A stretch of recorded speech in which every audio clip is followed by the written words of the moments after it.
Hey, this is Jordan Hill with Dirt to Sky Business Podcast. Thank you so much to Kara Alicia with K Creative and SMI Real Estate for making this episode possible.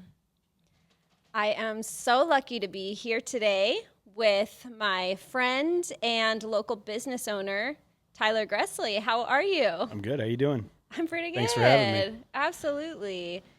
What are we talking about today? Well, we're just going to talk about all the things. All right. You own multiple businesses, so I do, yeah. The objective of this podcast, you are an absolutely perfect guest. Great. So I'm happy to be here. yeah, tell us a little bit about who the heck you are and what do you do?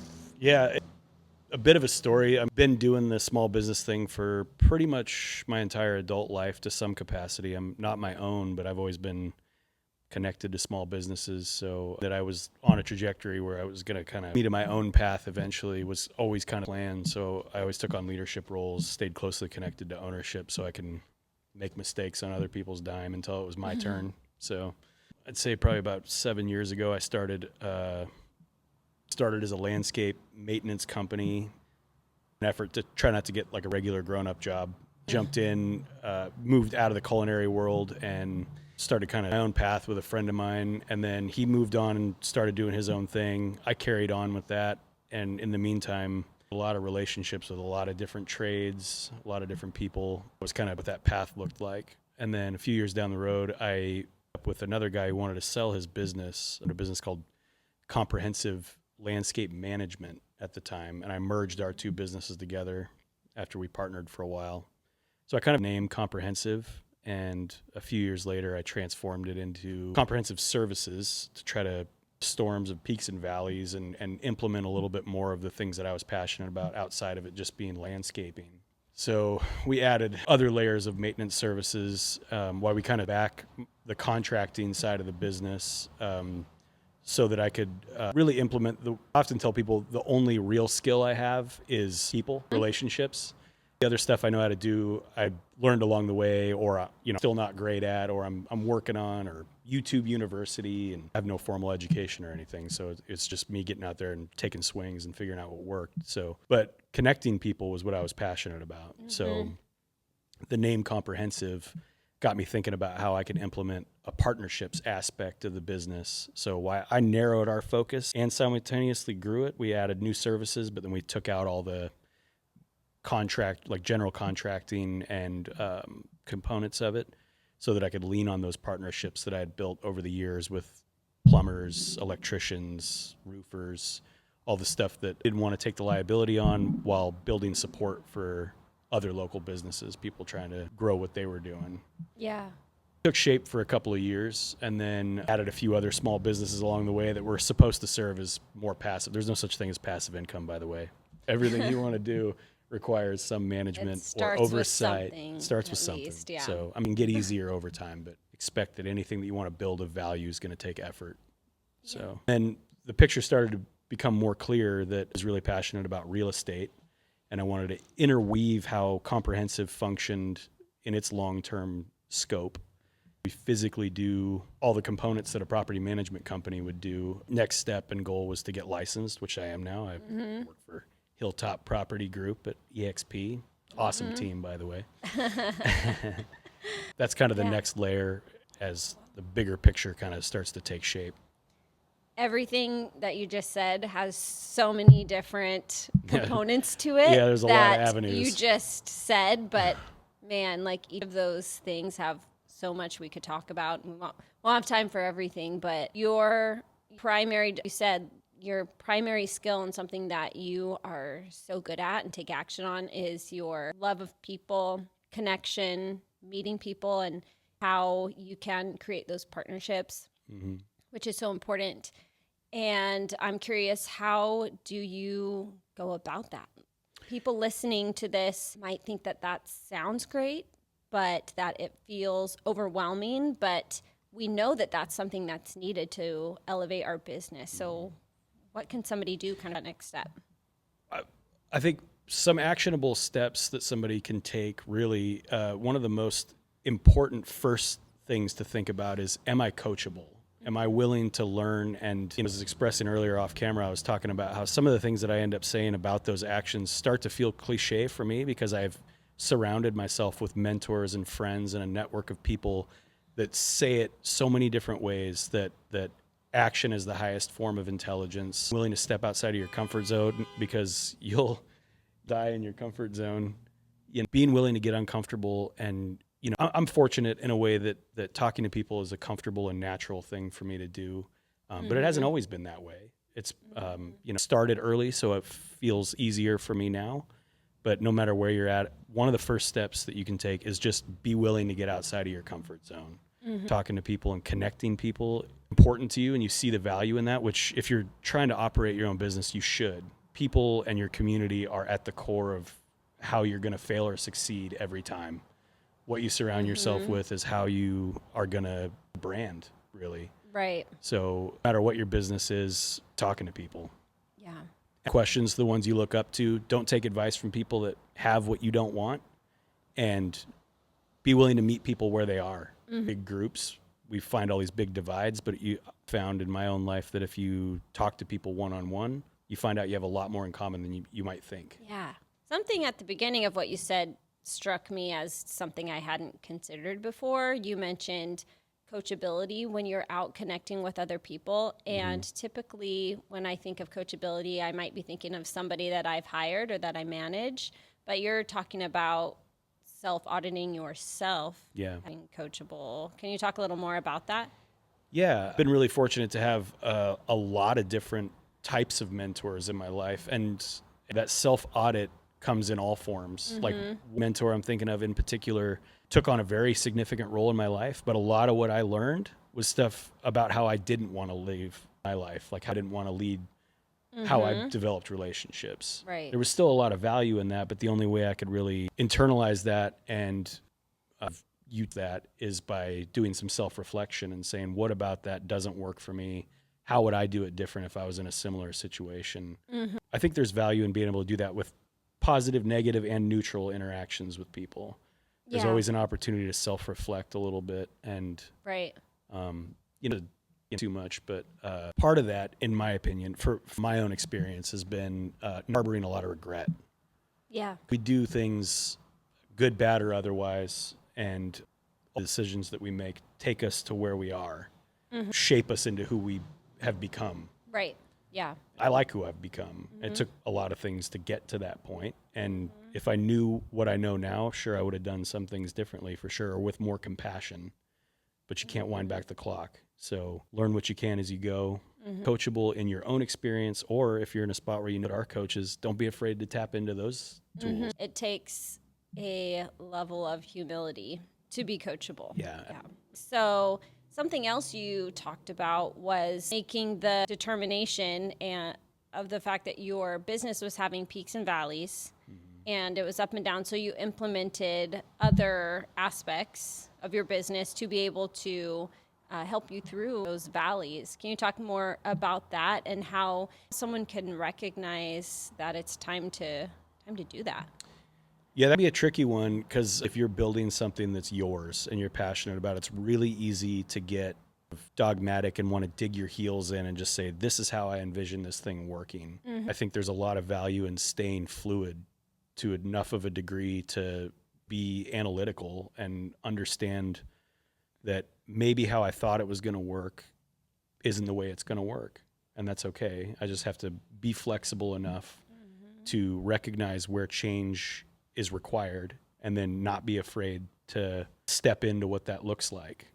I preach this about everyday life stuff all the time outside of business, and it just spills over into how I operate my businesses, which is you can plan all you want all day long, and chances are everything's going to work out. It's just not going to work out the way you think it's going to. Yeah, so true. When you are making decisions, do you have anybody that is your sounding board? Do you in groups that you are able to talk about and learn from? How do you find those people? Great question. I think that my earliest missteps that I can look back and reflect on now is taking that lone wolf approach. And I think I would be a lot further along right now if I had the same involving my network and community and friendships in being that sounding board for me and helping things from other perspectives instead of just I'm driven enough to not be afraid to take the steps. And that's an important factor. Again, not being afraid to be coachable and listen to people around you, involve your community. What community looking for? What are you not serving for them? That's at the end of the day, that's going to be just as or more important than what it is that you're trying to create. I mean, you can create stuff, but nobody wants it. What are you going to do with it? You know, wants to work with you, or you don't want to involve other people. There's a sort of a mutual aid mentality I've wrapped my life around, where individualism is not the reality. Trajectory has a shelf life to it if you don't connect with others. Right. Yeah. I really like that you brought up seeing what the community needs. And I can tell that with you, you've had to have kind of forth communication essentially with trying it, offering it, seeing what their feedback is, and then adjusting as needed. So, yeah. And I'm different. And that has a big impact on what those steps look like. I've moved down paths that I have family and community and connection have become my highest priorities. Those are my whys. So it makes it that much more realistic and manageable for me to have the confidence to go out and find out, how am I not available enough? How am I not serving that system well enough or to the best of my ability, my best use of time to offer that to friends and clients and community and family. Yeah. So. With the going back to kind of connection piece, and you've mentioned partnerships and business partnerships, and I would be really interested in hearing more maybe about one of those partnerships and just helping business owners really evaluate if a business partnership is maybe a good move. Like, how do you start recognizing that and just tie it in with one of your partnership stories? Yeah, I think it always leans back to just being willing to step outside of your comfort zone and have those conversations with people. If you find you have a dream or a desire or a need for something to be created, and you see value in it, but you fall short of the resources required to create it, somebody out there that has it. Yeah. Wants to help you with it. Being willing to with people and talk about what those resource shortfalls are, be vulnerable enough to connect with people on that deeper level that says, this is what I want to build. Can you get behind what the plan is and believe in it with me? And if so, what does that partnership look like? Yeah. And there's no one right answer for any of that, because it's all people based. Everybody's are different. So finding that right person, you might have to have 50 conversations to find that one sit down that really looks more like what's going to work best for both parties. So it sounds like you don't necessarily have success that first time. Have you dealt with rejection? Yeah, absolutely. Rejection and success in that way. And I think the willingness to not stop in that is required. Right. A rejection of a plan that you put in place is not a failure. It's only two things that really happen in this way, and that's learning and succeeding. Failure, the only way that happens is if you quit. Yeah. You just got to keep going until you find what it is that you're looking for that fits what it is you're trying to build. And I've had some successes in that, but like I said, more failure than successes. One of the most important partnerships that I've built was how I inherited that name, Comprehensive. Adrian owned Comprehensive Landscape Management for 28 years. He built a great business, and then he wanted to retire. And it just so happened that I did a job for his son, who I went to high school with, and we were friends, and he called me and said, you want to expand your business? And at that time I was running TG landscaping out of the back of my truck and just hoping the phone rang enough to keep the lights on. You know, I was take care of everything. I don't know how I'm going to do that. Yeah. But do it. I'll pull it off somehow. So I'd had several conversations before that opportunity sort of presented itself to me, because I had put that out into the universe that I want to expand this vision more. And I had no idea how that was going to happen, but I knew I wanted to have conversations about what that looked like. To that, it had all been, how do I expand more into the construction realm? Because that's something I had a deeper understanding of, and I knew that it makes sense of that investment at that time. You would have asked me 7 years ago if the picture would look like it does right now, no way. Right. It would have looked, I would have been like, I don't know anything about real estate or asset portfolios or property development or experience with property management was them telling me I couldn't have parties in my apartment anymore at that time. It's kind of main connection with property management. So yeah. Like, I don't like this too much. No, I wasn't a fan then. I've become friends with some of the important people in that world, and I've learned a lot. And it really goes back to that being flexible and fluid enough to not paint yourself into a corner. Yeah. Now, like you said, the quote was something along the lines of the highest form of intelligence is the ability is taking action. Yeah. It's amazing. I think I stole that from Gabe, Deal Junkies. Watch Deal Junkies or listen to Deal Junkies podcast. It's so good. Listen to this one, but then when you're done with this one, go listen to Absolutely. Deal Junkies. Yes. So what you've been faced with, one of them is to take action, even though you are not confident in or educated in or experienced in what that action takes. Mm-hmm. What do you do in that situation? That's difficult to analyze for others because it really comes down to assessment and risk tolerance. I believe that you have to have a vision for what it is that you want. And then after you have that vision, you have to do enough of a risk analysis to decide that you're willing to take the steps. Mm-hmm. Once you've already made that decision, in my opinion, it's too late. You're ready. I'm saying don't read books, don't listen to podcasts, do all those things. I'd never stop doing that stuff. I want to keep learning all the time because there's a lot I don't know yet that I want to know.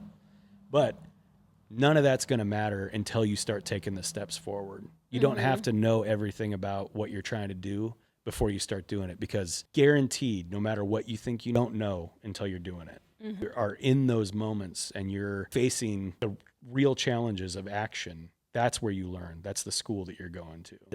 It's all just, it's all academic, which I'm not downplaying the academics of it, but action is required in order for something to come to fruition. Right. Yeah. I picked up on one really important piece of that, which was know your vision. Yeah. So I so often hear know your why. Is that different than know your vision? Yes. And kind of difference between the two. Well, I'm a philosopher, but my opinion, the why is what drives you to have vision. Why you get up and say, how am I going to make this succeed for my why? That is driving you, is your incentive to have a vision. And then your vision is something that you want to create that doesn't currently exist for your sphere, for your world. Yeah. You're kind of dirt to skying it, nothing into something so that you can provide something to that why, whatever that is. Right. It's your family, your kids, your church, it is that you hold the most, what your why is. That's where the birth of creation comes. But the creation is not anything until you take the steps to do it. So your vision, there's like the next step. Yeah. You wake up and go, I got out of bed today because my why dictates that I do. And then how do I get to keep doing that in a way where I'm providing for that why? Right. A really good quote and piece of advice that I heard recently is about confidence and action. That confidence is not a precursor to taking action. No. Because we won't feel confident before we are taking action on something we've never done. We just won't. I love that education quote. And learning won't gain us the confidence. Taking the action is what the confidence is a reward of taking that action. I completely agree with that statement. It feels opposite, but it's the truth. But that is a hang-up. It is. So many. It is a major hang-up. And I couldn't attest to that more in my own life. I don't build something without a lot of days of questioning, what am I doing?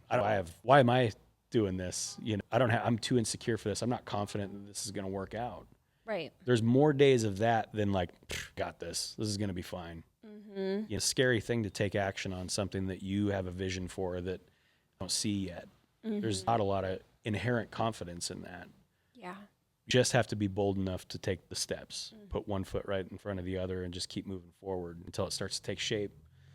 And then hopefully some people start to believe in it. Once you're like, look. How do you remind yourself? How do you keep your vision in front of your face all the time to get you through those moments? There's a lot of, so my ADHD brain makes the executive function part of it a little bit challenged to keep up with. I have so many things in play because of it. Yes. Learn to build a life around how to keep myself from losing momentum. Had the luxury, been uncomfortable, but it's, looks like a luxury now of having a lot of different things that I could give my attention to when I need to get it pulled a different way. Mm-hmm. One of the most important tools, and there's tons of data to support this now, is write it down. Yeah. Down, have it somewhere where you're going to see it all the time. Mm-hmm. Every time you open your notebook or every time you look on your bathroom mirror, or if you have a goal that you're wanting to achieve, say it, write it down, look at it over and over again.